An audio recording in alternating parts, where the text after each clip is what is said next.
యోహాను సువార్త 19వ అధ్యాయం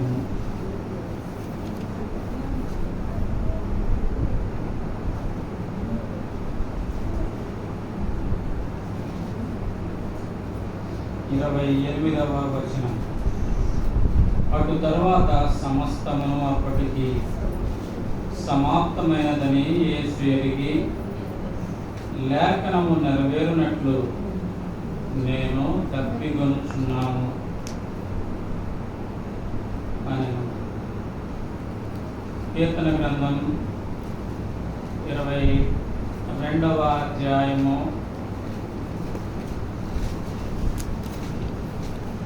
22వ అధ్యాయము 14-15 వచనాలు. నేను నీళ్ల వలె పారబోయబడి ఉన్నాను, నా ఎముకలన్నీ స్థానము తప్పి ఉన్నవి, నా హృదయము నా అంతరంగమందు మైనము వలె కరిగి ఉన్నది, నా బలము ఎండిపోయెను, చెల్ల పెంకు వలె ఆయను, నా నాలుక నా దవడను అంటుకొని. కాబట్టి యేసుక్రీస్తు ప్రభువారు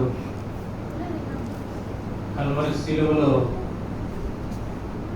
తన ప్రాణం అప్పగించేదానికి ముందుగా పలికిన మాటల్లో ఈ మాట కూడా ఒకటి, నేను దప్పికొనుచున్నాను అనేను.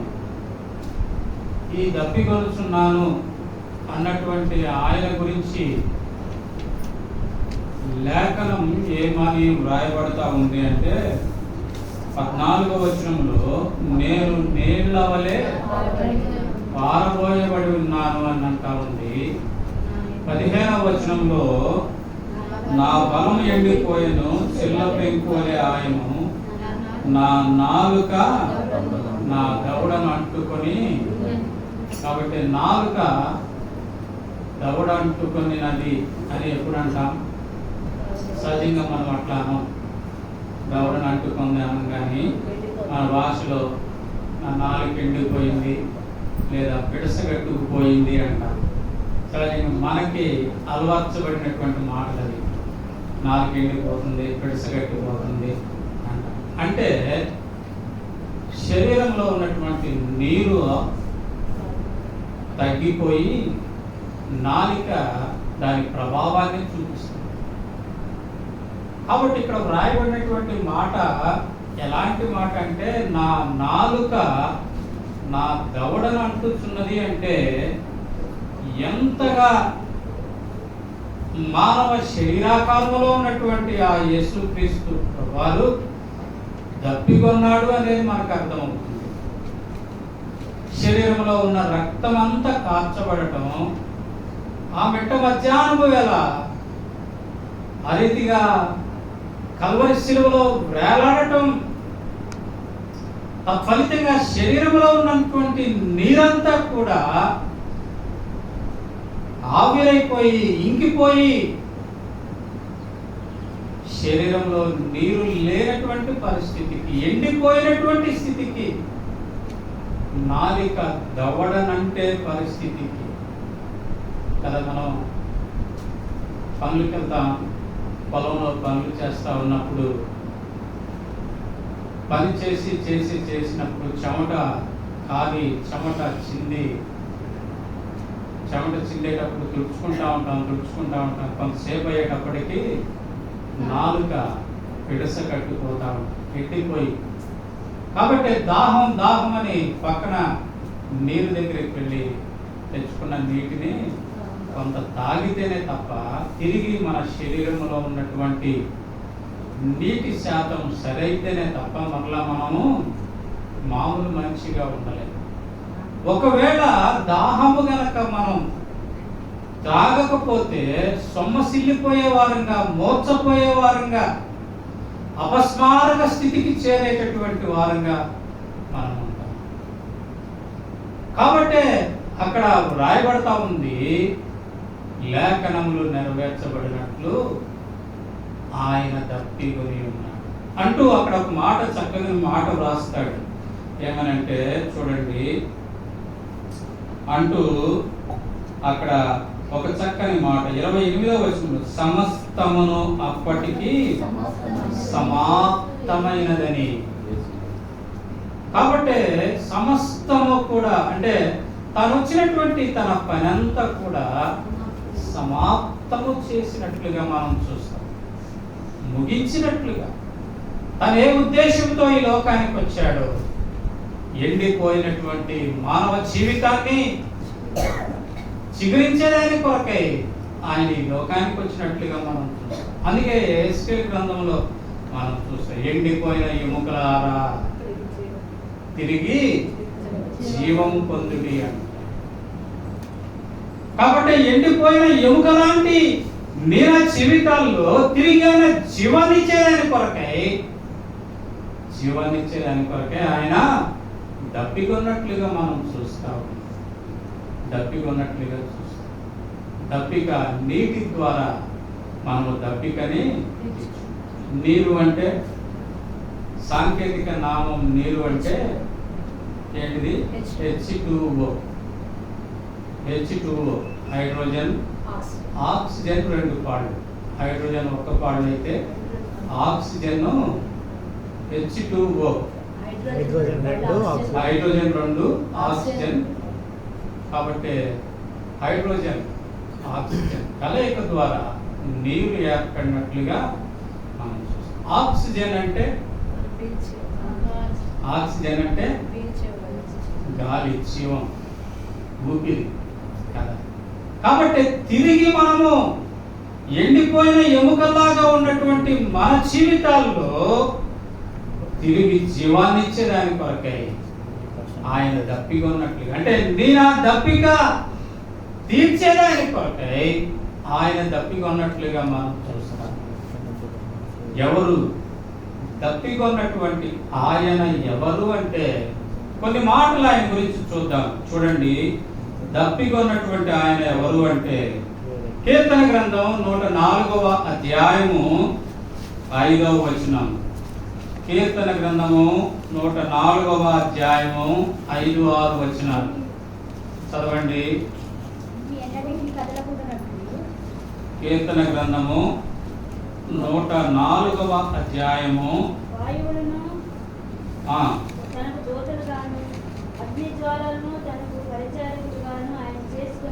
ఆయన చేసుకొని ఉన్నాడు. భూమి ఎన్నటికి కదలకుండునట్లు ఆయన దానిని పునాదుల మీద స్థిరపరచెను. దాని మీద అగాధ జలములను నీవు వస్త్రము వలె కప్పితివి అంటాడు. తర్వాత 9వ వచనం, అవి మరలి వచ్చి భూమిని కప్పక ఉండినట్లు అవి దాటలేని సరిహద్దులు నీవు వాటికి. కాబట్టి ఎవరు తప్పికొంది అంటే అగాధ జలములను భూమి మీద కప్పినటువంటి వ్యక్తి. అగాధ జలములను భూమి మీద కప్పటం మాత్రమేనా, మరలా దానికి సరిహద్దులు నియమించినటువంటి వ్యక్తి. ఆ యొక్క నీటికి సరిహద్దు నియమించాడు. ఇంతవరకే నువ్వు వెళ్ళాలి. మనకి భూప్రపంచం మన యొక్క భూగోళం అంతటినీ కనుక పరిశీలన చేస్తే ఈ భూగోళం మీద నీరెంత ఉంది? 3 వంతులు నీరుంటే 1 వంతే భూమి. 3 వంతులు నీరుంటే 1 వంతే భూమి ఉంది. ఈ 3 వంతులు ఉన్నటువంటి నీరు ఈ భూమిని కప్పేటువంటి పెద్ద లెక్కగా. కానీ ఆ భూమి మీదకి రాకుండా ఆ నీటికి ఏం నియమించాడు? సరిహద్దులు నియమించాడు. కాబట్టి అగాధ జలాల్ని సృజించిన వ్యక్తి, దానికి సరిహద్దులు నియమించిన వ్యక్తి సిలువలో అంటా ఉన్నాడు, నేను దప్పికొని ఉన్నాను.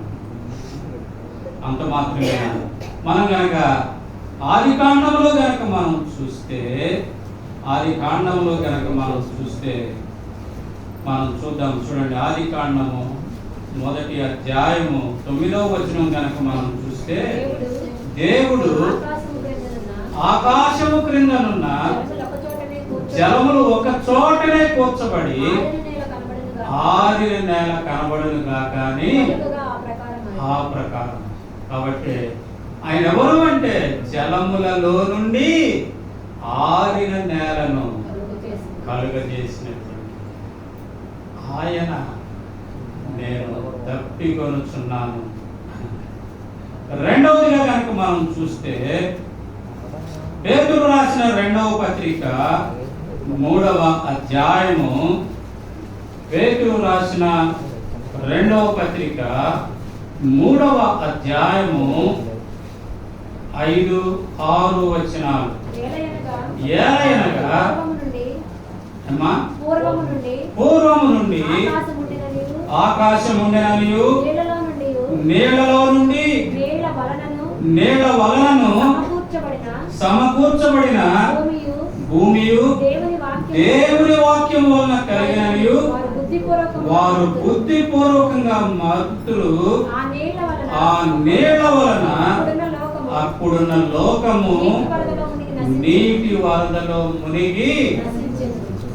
కాబట్టి ఎలా కలిగినాయి అంటే ఆయన వాక్కు ద్వారా కలిగినటువంటి ఆ నీళ్లు అంటే తన మాట చొప్పున సృజించినటువంటి నీళ్లు. ఆ నీటి ద్వారా సమస్త భూమిని ముంచివేయగలిగిన శక్తి కలిగినటువంటి దేవుడు. అందుకే మనం చూస్తాం ఆది కాండము 7వ అధ్యాయము, ఆది కాండము 7వ అధ్యాయము 17వ వచనం. ఆది కాండం 7వ అధ్యాయము 17వ వచనం. 40 దినములు భూమి మీద నుండగా జలములు విస్తరించి ఓడను తేలజేసినందున అది భూమి మీద నుండి పైకి లేచెను. జలములు భూమి మీద ప్రచండముగా ప్రబలి మిక్కిలి విస్తరించినప్పుడు ఓడ నీళ్ల మీద నడచెను. తర్వాత 19వ వచనం చూస్తే, ఆ ప్రచండ జలములు భూమి మీద అత్యధికముగా ప్రబలినందున ఆకాశమంతటి క్రిందనున్న గొప్ప పర్వతములన్నీ మునిగిపోయాయి. తన వాక్కు ద్వారా నీటిని కలుగజేసిన వాడు, ఆ నీటికి హద్దులు నియమించిన వాడు, ఆ నీటి ద్వారానే భూమి మీద ఉన్నటువంటి అత్యంత ఎత్తైనటువంటి పర్వతాలని ముంచివేసినటువంటి దేవుడు ఆయనండి. ఆ కల్వరి శిలువలో నేను తప్పికొనుచున్నాను. ఎవడు?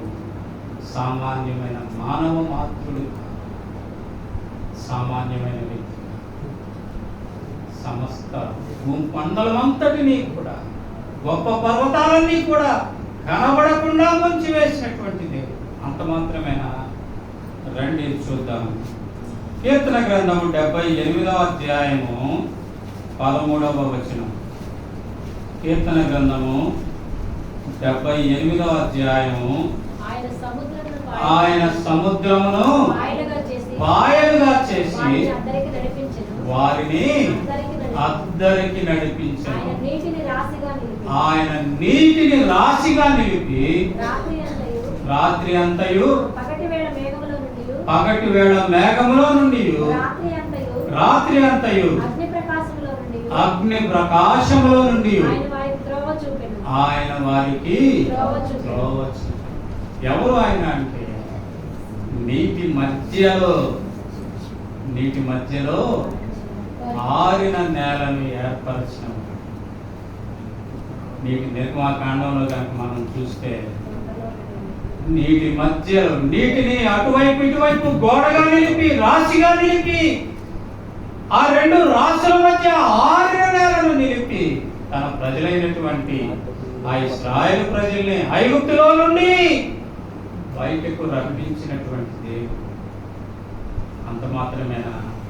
వారిని తరుముకుంటూ వచ్చినటువంటి ఆ శత్రువులని, ఐగుప్తు యొక్క సర్వ సైన్యాన్ని తిరిగి ఆ రాసులు రెండింటినీ కలిపి ముంచివేసినటువంటి దేవుడు, అసమానుడైనటువంటి ఆ దేవుడు, అసమానుడైనటువంటి ఆ దేవుడు అంటా ఉన్నాడు, నేను దప్పిగొనుచున్నాను, నేను దప్పిగొనుచున్నాను.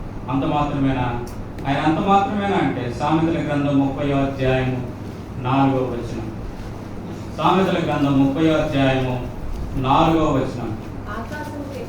ఆకాశముకెక్కి మరలా దిగిన వాడెవడు? తన పిడికిళ్లతో గాలిని పట్టుకున్న వాడెవడు? బట్టలో ఎవరండి? దేనిలో పెట్టాడు? బట్టలో నీటిని మూట కట్టిన కదండి. మనం కట్టగలుగుతామా? బట్టలో నీటిని మూట కట్టిన. అంత మాత్రమే. రండి చూద్దాం. కీర్తన గ్రంథము 78వ అధ్యాయము 16వ వచనం కనుక మనం చూస్తే, కీర్తన గ్రంథం 78వ అధ్యాయము, బండలో నుండి ఆయన నీటి కాలువలు రప్పించి నదుల వలె నీళ్లు. కనుక ఇశ్రాయేలు ప్రజలు దాహము కొరకై మోషే దగ్గరకు వచ్చి సణిగినప్పుడు, గొడిగినప్పుడు దేవుడు మోషేతో చెప్తాడు, ఇదిగో ఆ కనబడతా ఉన్న బండ, ఆ బండ మీద, ఆ బండలో నేనుంటా, దాన్ని కొట్టు, నీళ్ళు వస్తాయి. ఎలా వచ్చినాయి అంటే ఆ నీళ్ళు రాశిగా ప్రవహించింది, రాశిగా. అన్ని లక్షల మంది యొక్క ఆ దాహము తీర్చగలిగినంతగా ఆ దాహము తీర్చగలిగిన అంత గొప్ప దేవుడండి ఆయన. ఆయన అంటా ఉన్నాడు ఏమనంటే, నేను తప్పికొని ఉన్నాను. అందుకే హాగరు అబ్రహాం ఇంటి నుండి పారిపోతా ఉన్నప్పుడు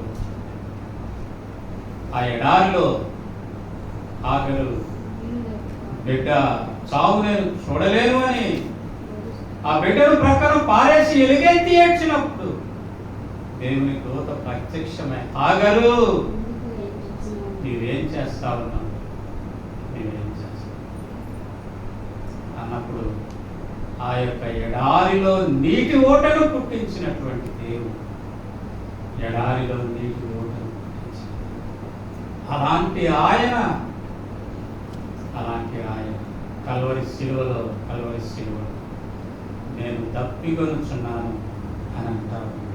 అంత మాత్రమే కాదు కానీ మత్తయి సువార్త 14వ అధ్యాయం 25వ వచనం, మత్తయి సువార్త 14వ అధ్యాయం 25వ వచనం శిష్యులను ముందే చెప్తాడు ఏమనంటే, మీరు ఆ దారికి వెళ్ళండి నేను వస్తానని. ఆ శిష్యులు వెళ్తా ఉన్నప్పుడు ఆయన, చదవండి, ఆ రాత్రి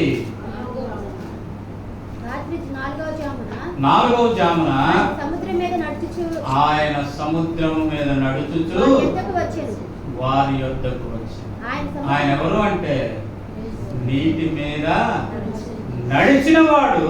అంత మాత్రమే కాదండి, పేతురు అన్నాడు, ప్రభువా నీవే అయితే నేను కూడా నడుస్తా, నాకు కూడా సెలవు అన్నాడు. సరే పేతురా రా.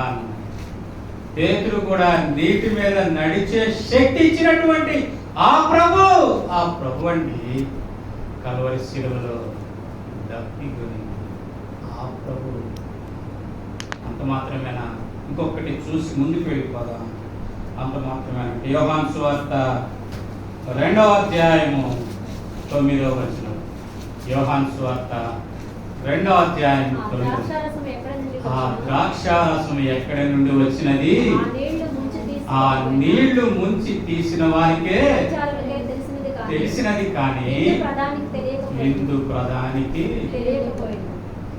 ఎవరండి? ఆయన నీటిని ద్రాక్షారసముగా మార్చిన, అంటే రంగు, రుచి, వాసన రంగు, రుచి, వాసన మార్చినవాడు ఆయన, మార్చినవాడు.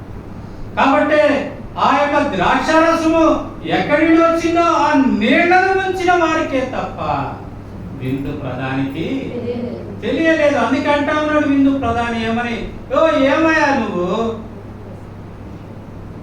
జనులు మత్తుగా ఉన్నప్పుడు జబ్బు రసం పోతారు, ముందేమో మంచి రసం పోతారు, నీవేందయ్యా ముందు ఒక విధంగా ముందు ఆయన వాళ్ళ పరిభాషలో మంచి ద్రాక్షారసమే, కానీ దానికంటే ప్రభు ద్వారా కలిగినటువంటి ద్రాక్షారసం మరింత శ్రేష్టమైనది, మరింత రుచి కలిగినది, మరింత వాసన కలిగినది, మరింత రంగు కలిగినటువంటి.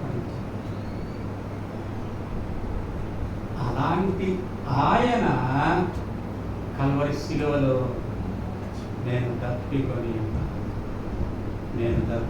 ఉన్నాను. కారణం ఏంటంటే ఎంతగా ఆయన తప్పికొన్నాడు అంటే కీర్తన గ్రంథం 22వ అధ్యాయం 15వ వచనంలో మనం చూస్తాం.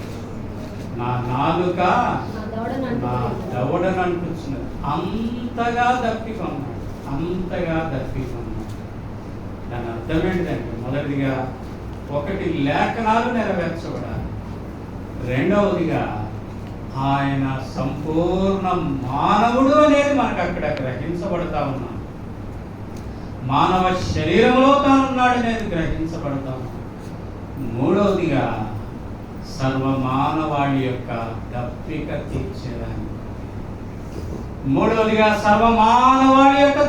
తీర్చేదాన్ని, కొరకే ఏంటిది? దేవుడిచ్చే నీటి ద్వారా మన జీవితాల్లో ఏం కలుగుతా ఉంది అంటే రండి చూద్దాం. ప్రకటన గ్రంథం 7వ అధ్యాయము 38వ వచనం. ప్రకటన గ్రంథము 7వ అధ్యాయము 38వ వచనం. 17 ఏలయనగా సింహాసనమందుండు గొర్రెపిల్ల వారికి కాపరి అయి జీవజలముల బుగ్గ యొద్దకు. ఇకన్నడే గాని నీవు నేను తప్పికొనకుండా ఉండేదాని కొరకై, జీవజలముల బుగ్గ యొద్దకు నడిపించేదాని కొరకై ఆయన తప్పికొన్నట్లుగా మనం చూస్తాం.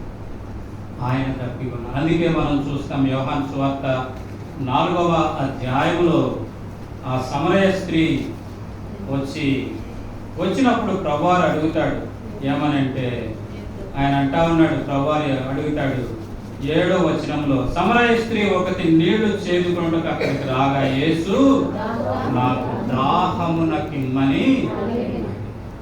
దాహమునకిమ్మని అడిగినప్పుడు ఆయన అన్నటువంటి మాట ఏంటిది అంటే 14వ వచనంలో మనం చూస్తామండి, లేదా 13వ వచనం కూడా చదివితే ఇంకా చక్కగా, అందుకు యేసు ఈ నీళ్లు తాగు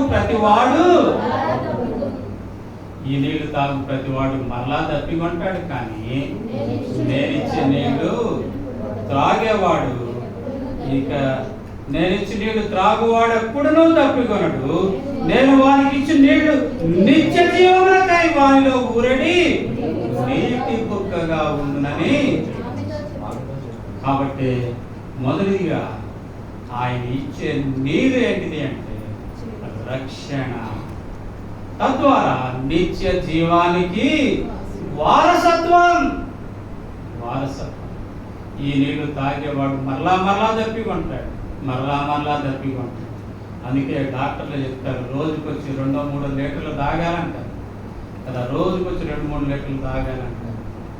అయితే ప్రభువారు అంటా ఉన్నాడు ఏంటంటే, నేను ఇచ్చే నీళ్లు త్రాగేవాడు మరి ఎప్పటికీ తప్పికొనడు, నిత్య జీవానికి వారసుడగుటకై జీవ జలపు ఊట అని చెప్తా ఉన్నట్లుగా మనం అక్కడ చూస్తాం. దాని అర్థం ఏంటి అంటే ఆయన ఇచ్చేటువంటి ఆ నీళ్లు రక్షణార్థమైన, అంటే జీవ జలము అనేది మనం అక్కడ చూస్తాము, నిత్య జీవము అనేది చూస్తాం.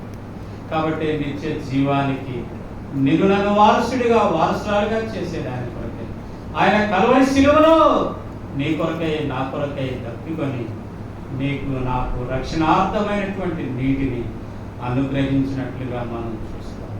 ఆ కారణం చేత ఆయన దప్పికొన్నట్లుగా మనం చూస్తాం. నీ దప్పిక నా దప్పిక. అందుకే ఆది కాండము 3వ అధ్యాయంలో ఏ రీతిగా అయితే ఆదాము అవ్వల ద్వారా ఆ మరణం సంభవిస్తూ వచ్చిందో, ఆ మరణం నుండి విమోచించబడి నిత్య జీవం, మరణము లేనటువంటి ఆ రాజ్యం, నిత్య రాజ్యాన్ని వారసులుగా చేసేదాని కొరకు జీవజలపు ఊటను ఆయన నీకు నాకు అందించేదాని కొరకే ఆయన కల్వరి శిలువలో రక్షణార్థమైనటువంటి ఆ ఊట నీకు ఇచ్చేదాని కొరకే ఆయన ఆ యొక్క దప్పికొన్నాను అని పలికినట్లుగా మనం చూడగలుగుతాం. ప్రశ్న ఏంటి అంటే, ప్రియమైన సహోదరుడా, ప్రియమైన సహోదరి, ఆ రక్షణార్థమైన ఊట నీ జీవితంలో ప్రవేశించిందా? ఆ రక్షణార్థమైన ఊటను నీవు త్రాగావా? లేక ఒకవేళ ఆ రక్షణ నీవు పొంది ఉండకపోతే ఇదే మీకు అనుకూలమైన సమయం, ఇది రక్షణ దినం, రేపు మనది కాదు. కనుక సమయం ఉండగానే ప్రియమైన సహోదరుడా, ప్రియమైన సహోదరి, పాప క్షమాపణ, మారుమనసు అనుభవం పొందడం ద్వారా నీవు రక్షించబడగలవని దేవుని యొక్క వాక్యం సెలవిస్తూ ఉండగా, ఆయన దప్పికొన్న కారణం నేను రక్షించబడాలి, తద్వారా మరణం నుండి తప్పించబడి నిత్య జీవానికి వారసులం కావాలనేది దేవుని యొక్క ఆశగా మనం అక్కడ చూస్తాం. కాబట్టి మొదటిగా రక్షణ అనేటటువంటి ఆ యొక్క నీటిని నీకు నాకు అనుగ్రహించినట్లుగా మనం చూస్తాం. రెండవదిగా మనం చూద్దాం, ఎఫెసీయులకు రాసిన పత్రిక 5వ అధ్యాయము 26వ వచనం. ఎఫెసీయులకు రాసిన పత్రిక 5వ అధ్యాయము 26వ వచనం.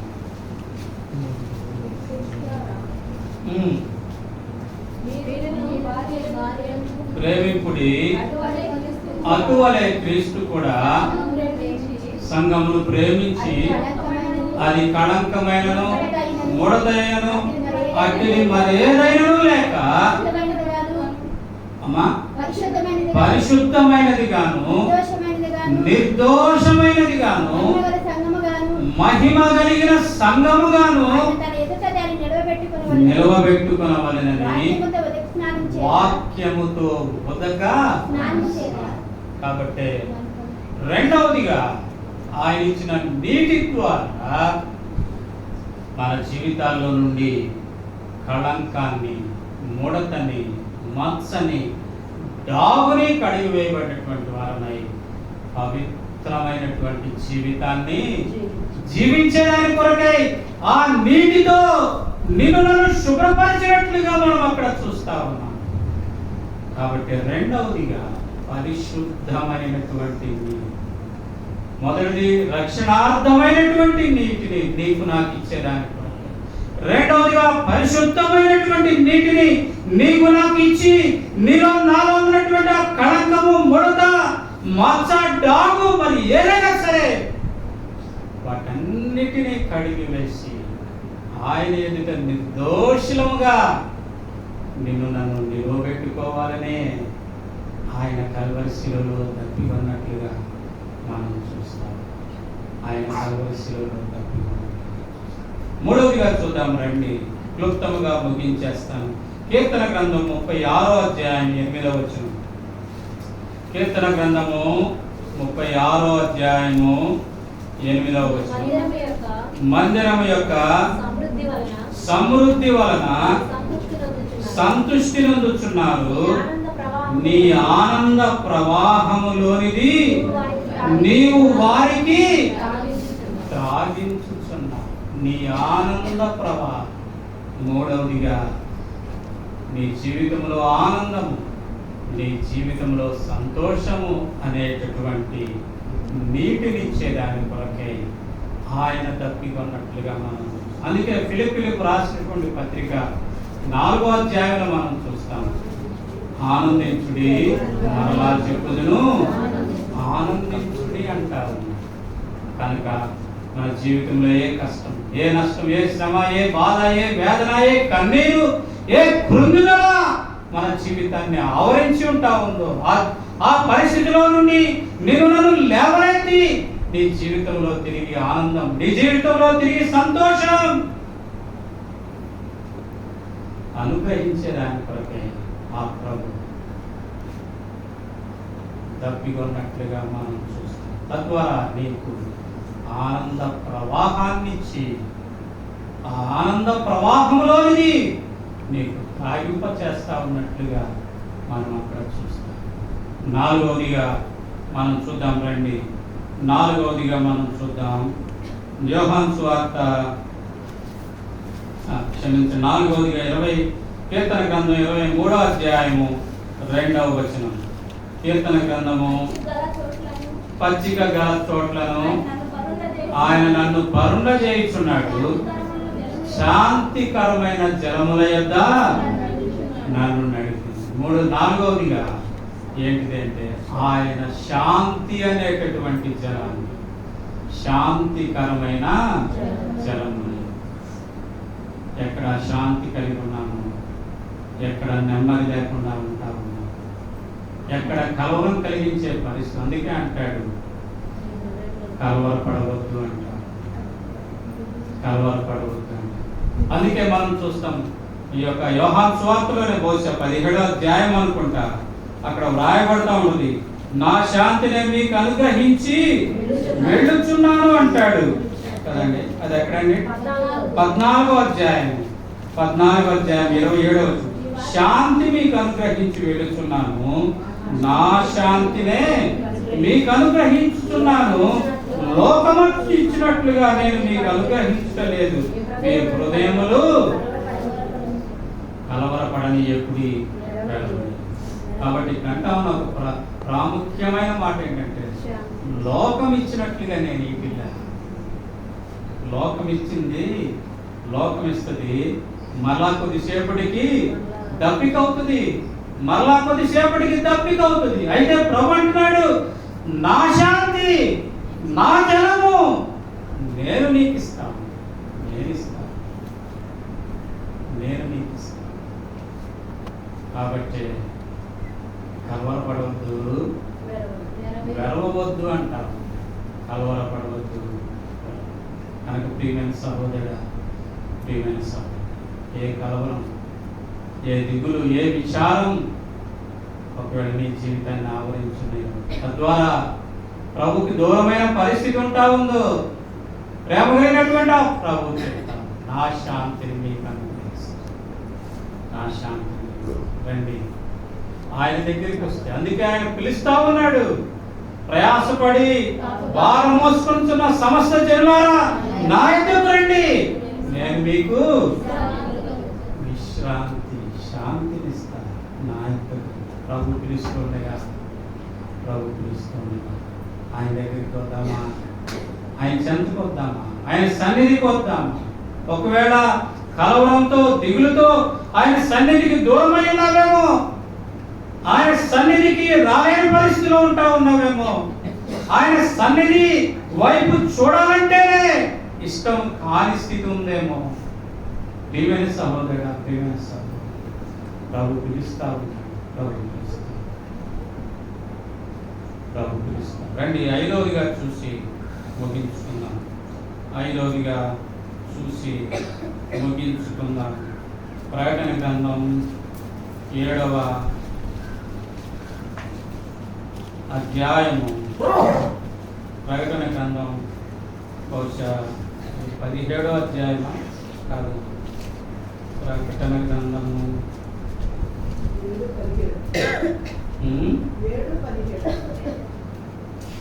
7:17 అది కాదు, ఒక్క నిమిషం. ప్రకటన గ్రంథము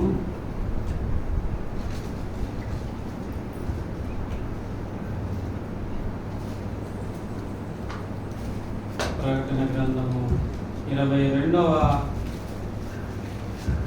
అధ్యాయము ప్రకటన గ్రంథం 22వ అధ్యాయం మొదటి వచనం నుంచి, మరియు స్ఫటికము వలె మెరిగినట్టి జీవజలముల నది దేవుని యొక్కయు గొర్రెపిల్ల యొక్కయు సింహాసనము నొద్ద నుండి ఆ పట్టణపు రాజవీధి మధ్యను ప్రవహించుట ఆ దూత నాకు చూపెను. ఆ నది యొక్క ఆవలను జీవవృక్షములుండెను. అది నెలకు ఫలించు 12 కాపులు కాయను.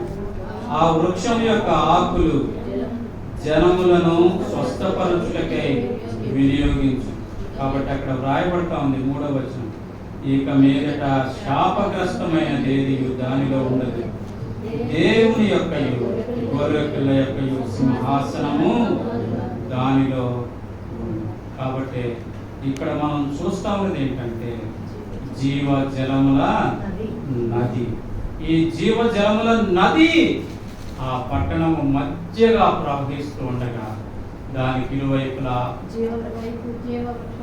జీవ వృక్షములు ఎదిగినాయి. జీవ వృక్ష ఫలములు ఫలిస్తాయి. జీవ వృక్ష ఫలములు ఫలిస్తాయి. ఎక్కడి నుంచి ఎక్కడ ఉండాల్సిందండి జీవ వృక్షము? ఏదైనా తోటలో ఉండాల్సిన ఆ జీవ వృక్షం తిరిగి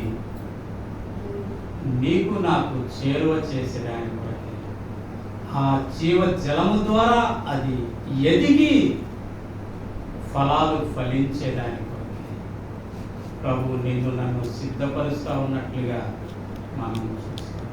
కాబట్టి ఏ రీతిగా అయితే ఆ జీవ జలము పీల్చుకొని జీవవృక్షాలు ఫలిస్తూ జీవవృక్ష ఫలాలను ఫలిస్తా ఉన్నాయో, ఆ జీవవృక్ష ఫలాల ద్వారా ఆరోగ్యం కలుగుతా ఉందో, అదే రీతిగా జీవ జలమైనటువంటి ఈ దేవుని వాక్యాన్ని తీసుకుంటూ ఉన్నటువంటి నీవు నేను ఫలించి అనేకుల యొక్క జీవితాల్లో జీవార్థమైనటువంటి ఆహారము ఇచ్చేదాని కొరకే ప్రభు నిన్ను నన్ను సిద్ధపరుస్తావు. ఆ కారణం చేత ఆయన దప్పికొన్నట్లుగా మనం చూస్తాం. అంటే దాని అర్థం ఏంటి అంటే నిన్ను నన్ను సువార్త పని చేసేవారుగా, దేవుని వాక్యము చెప్పేవారుగా, అనేకులను దేవుని ఇంటికి నడిపించేవారుగా సిద్ధపరుస్తా ఉన్నట్లుగా మనం చూస్తాము. ప్రియమైన సహోదరుడా, ప్రియమైన సహోదరి, ప్రశ్న ఏంటి అంటే దేవుని ఇంటికి దేవుని ప్రజలుగా మనం రాగలుగుతా ఉన్నామా? వస్తా ఉన్నటువంటి మనము ఎంతమందిని దేవుని రాజ్యానికి వారసులుగా చేసి దేవుని ఇంటికి తీసుకొని రాగలుగుతాము? ఒకవేళ అలా లేనట్లయితే ప్రభా, ఇదిగో నీవు నా కొరకై దప్పికొన్నావు, నా దప్పిక తీర్చేదానికి, నన్ను రక్షించేదానికి కొరకై ప్రభా, నేను స్వార్థ పని చేసి అనేకులను దేవుని ఇంటికి తీసుకుని వచ్చేదాని కొరకై, నా కొరకై నీవు దప్పికొని నా దప్పిక తీరుస్తూ వచ్చి, అయితే నేను ప్రభా నీ ద్వారా తీర్చబడినటువంటి ఆ దప్పిక ఇతరుల దప్పిక తీర్చలేకపోతా ఉన్నాను. ప్రభా నన్ను క్షమించు. నీవిచ్చిన నీటిని నేను దప్పిక తీర్చుకోవటం మాత్రమే కాక ప్రభా అనేకుల యొక్క దప్పిక తీర్చేదాని కొరకే నన్ను సిద్ధపరచు అంటూ ప్రభు దగ్గర క్షమాపణ కోరినటువంటి వారిని ప్రభు వలను సమీపించడాని కొరకే నీకు నాకు ప్రభు తన కృప చూపించు.